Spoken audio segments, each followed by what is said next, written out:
എല്ലാവർക്കും നമസ്കാരം. ഇന്നത്തെ റെസിപ്പി നല്ലൊരു സ്പെഷ്യലായിട്ടുള്ള ബീഫ് ഫ്രൈ ആണ്. വളരെ എളുപ്പത്തിൽ തയ്യാറാക്കിയെടുക്കാം. നല്ല രുചിയിൽ കഴിക്കാൻ പറ്റുന്ന ഒരു ബീഫ് ഫ്രൈ ആണ്. അപ്പോൾ ബീഫൊക്കെ ഇഷ്ടമുള്ള ആളുകൾക്ക് ബീഫ് ഫ്രൈ ആയിരിക്കും ഒരു ഫേവറേറ്റ് ആയിട്ടുണ്ടാവുക. ഒരുപാട് എണ്ണയൊന്നും ഉപയോഗിക്കാതെ തന്നെ നല്ല ടേസ്റ്റിൽ എളുപ്പത്തിൽ തയ്യാറാക്കിയെടുക്കാം. ചോറിന് കൂടെ ഒരു അപാര കോമ്പിനേഷനാണ്. പൊറോട്ട, ചപ്പാത്തി, പത്തിരി എല്ലാത്തിൻ്റെ കൂടെയും ഇത് കോമ്പിനേഷനായി നമുക്ക് കഴിക്കാൻ പറ്റും. എങ്ങനെയാണ് തയ്യാറാക്കാൻ നോക്കാം. ബീഫ് വേവിച്ചെടുക്കാൻ വേണ്ടി ആദ്യം ഒരു മസാല തയ്യാറാക്കണം. അതിനുവേണ്ടി ഒരു മിക്സിയുടെ ചെറിയ ജാറിലേക്ക് ഒരു 20 അല്ലി ചെറിയുള്ളി ചേർത്ത് കൊടുക്കാം. ഒരു തുടം വെളുത്തുള്ളി അല്ലെങ്കിൽ ഒരു 20-25 വെളുത്തുള്ളി അല്ലി ചേർത്ത് കൊടുക്കാം. ഒരു 2 ഇഞ്ച് കനത്തിലുള്ള ഇഞ്ചി ചെറുതായിട്ടൊന്ന് കട്ട് ചെയ്തത് കൂടി ചേർത്ത് കൊടുക്കാം.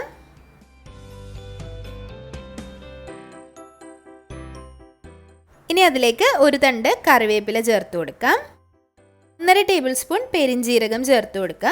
ഇനി നിങ്ങളുടെ അടുത്ത് പെരിഞ്ജീരകത്തിൻ്റെ പൊടി പൊടിച്ചതുണ്ടെങ്കിൽ അത് ചേർത്ത് കൊടുക്കാവുന്നതാണ്. ഈ എല്ലാ ഇൻഗ്രീഡിയൻസും ഒരു 2 മിനിറ്റ് നേരം മിക്സിയിലൊന്ന് അടിച്ചെടുക്കുക. ഒരുപാട് അങ്ങ് പേസ്റ്റ് പോലെ അരയണം എന്നില്ല, അത്യാവശ്യം അരഞ്ഞു കിട്ടിയാൽ മതിയാവും. ബീഫ് ഫ്രൈ തയ്യാറാക്കാൻ വേണ്ടി 750 ഗ്രാം ബീഫ് അല്ലെങ്കിൽ പോത്തിറച്ചി എടുത്തിട്ടുണ്ട്. നല്ലതുപോലെ കഴുകി വൃത്തിയാക്കി വെള്ളമെല്ലാം ഊറ്റിക്കളഞ്ഞിട്ടുള്ള ബീഫാണ് എടുത്തിട്ടുള്ളത്. ചെറിയ കഷ്ണങ്ങളായിട്ടാണ് അരിഞ്ഞെടുത്തിട്ടുള്ളത്. ബീഫ് ആദ്യം കുക്കറിലിട്ട് നല്ലതുപോലെ വേവിച്ചെടുക്കണം. അതിനുവേണ്ടി ഒരു കുക്കർ എടുക്കുക. അതിലേക്ക് കഴുകി വൃത്തിയാക്കിയിട്ടുള്ള ബീഫ് ചേർത്ത് കൊടുക്കാം.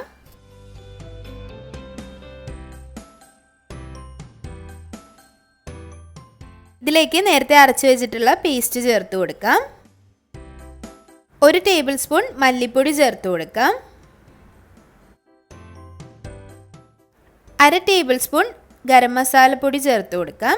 ഗരം മസാലയുടെ ലിങ്ക് ഡിസ്ക്രിപ്ഷൻ ബോക്സിൽ കൊടുത്തിട്ടുണ്ട്.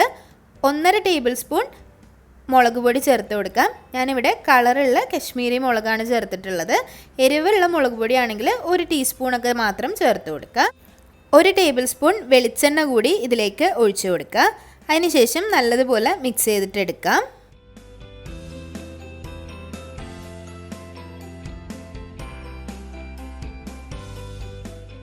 മിക്സ് ചെയ്തതിലേക്ക് 1 ടേബിൾ സ്പൂൺ ഉപ്പ് ചേർത്ത് കൊടുക്കാം.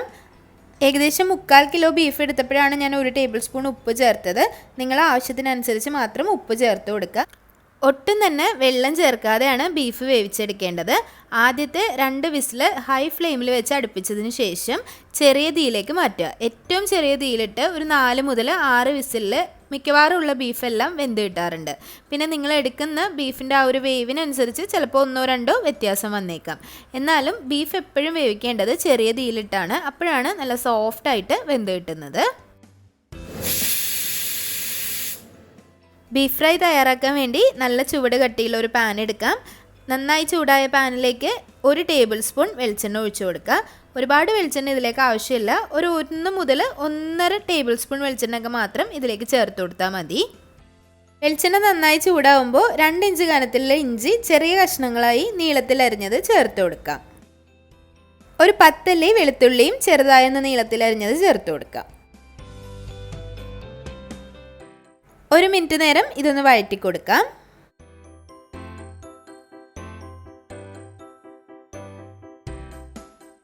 ഇഞ്ചിയും വെളുത്തുള്ളിയും വഴണ്ട് ഒന്ന് പച്ചമണം മാറി വരുമ്പോൾ അതിലേക്ക് 1 തണ്ട് കറിവേപ്പില ചേർത്ത് കൊടുക്കാം.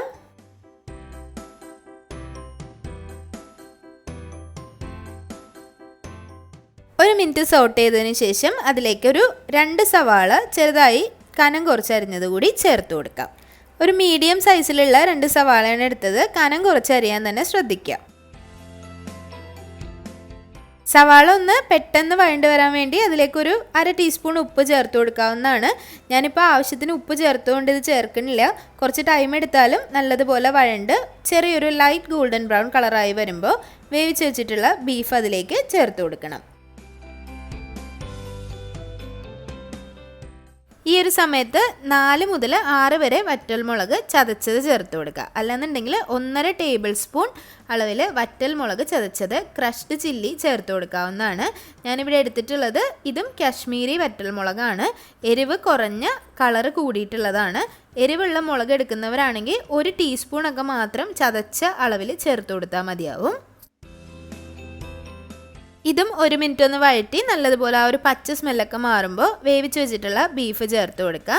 ബീഫ് വെന്ത് വന്നപ്പോഴേക്കും ഇതിലേക്ക് ഒരുപാട് വെള്ളമൊന്നുമില്ല. ഇനി നിങ്ങൾ വേവിച്ചെടുക്കുമ്പോൾ കുറച്ച് വെള്ളം ഉണ്ടെന്നുണ്ടെങ്കിൽ അതൊന്ന് വറ്റിച്ചിട്ട് മാത്രം ചേർത്ത് കൊടുക്കുക. അല്ലെങ്കിൽ ഇതിലിട്ടിട്ടൊന്ന് വറ്റിച്ചെടുത്താലും മതിയാവും. തീ ഒന്ന് കൂട്ടി വെച്ച് ഹൈ ഫ്ലെയിമിൽ വെച്ചാൽ പെട്ടെന്ന് തന്നെ വറ്റി കിട്ടിക്കോളും.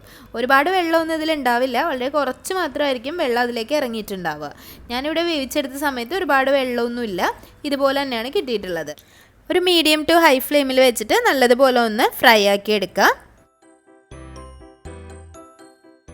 നല്ലതുപോലെ മിക്സാക്കി റെഡിയായി വരുന്ന സമയത്ത് ഒരു പച്ചമുളക് ഇതുപോലെ ചെറുതായിട്ടൊന്ന് കട്ട് ചെയ്തത് ചേർത്ത് കൊടുക്കാം. നമ്മളിതിലേക്ക് പച്ചമുളകും മുളക് പൊടിയും അതുപോലെ ഇടിച്ച മുളകൊക്കെ ഇട്ടതുകൊണ്ട് അത്യാവശ്യം സ്പൈസി ആയിട്ടുള്ള ഒരു ഫ്രൈ ആണ്. എരിവ് കുറയ്ക്കാൻ വേണ്ടിയിട്ടാണ് ഞാൻ കശ്മീരി മുളക് പൊടിയും കശ്മീരി വറ്റൽമുളകും എടുത്തത്. കശ്മീരി മുളക് ഇല്ലാത്തവരാണെങ്കിൽ എരിവ് അതനുസരിച്ച് കുറച്ച് വേണം ഇടാൻ, അല്ലെങ്കിൽ ഇത് അത്യാവശ്യം നല്ല സ്പൈസി ആയി പോവും. പിന്നെ സ്പൈസിയൊക്കെ ഇഷ്ടമുള്ളവർക്ക് ഉറപ്പായിട്ട് ഇഷ്ടപ്പെടുന്ന നല്ലൊരു ഫേവറേറ്റ് റെസിപ്പി ആയിരിക്കും. അപ്പോൾ എല്ലാവരും ട്രൈ ചെയ്ത് നോക്കുക. ഈ ഒരു സമയത്ത് ഉപ്പ് നോക്കിയിട്ട് ഉപ്പ് ആവശ്യമുണ്ടെങ്കിൽ കുറച്ചിട്ട് കൊടുക്കുക. അപ്പോൾ ഞാനിവിടെ ഒരു 1/4 ടീസ്പൂൺ ഉപ്പ് കൂടി ചേർത്ത് കൊടുത്തിട്ടുണ്ട്. ഉപ്പ് എല്ലാത്തിൻ്റെയും കൂടി നോക്കിയിട്ട് മാത്രം അവസാനം ചേർത്ത് കൊടുക്കുക. ഇനി ഇതിലേക്ക് ഒരു 1 ടീസ്പൂൺ ഗരം മസാലപ്പൊടി കൂടി ചേർത്ത് കൊടുക്കുക. ചെറിയ തീയിലിട്ട് നല്ലതുപോലെ ഒന്ന് മിക്സ് ചെയ്ത് എടുക്കാവുന്നതാണ്.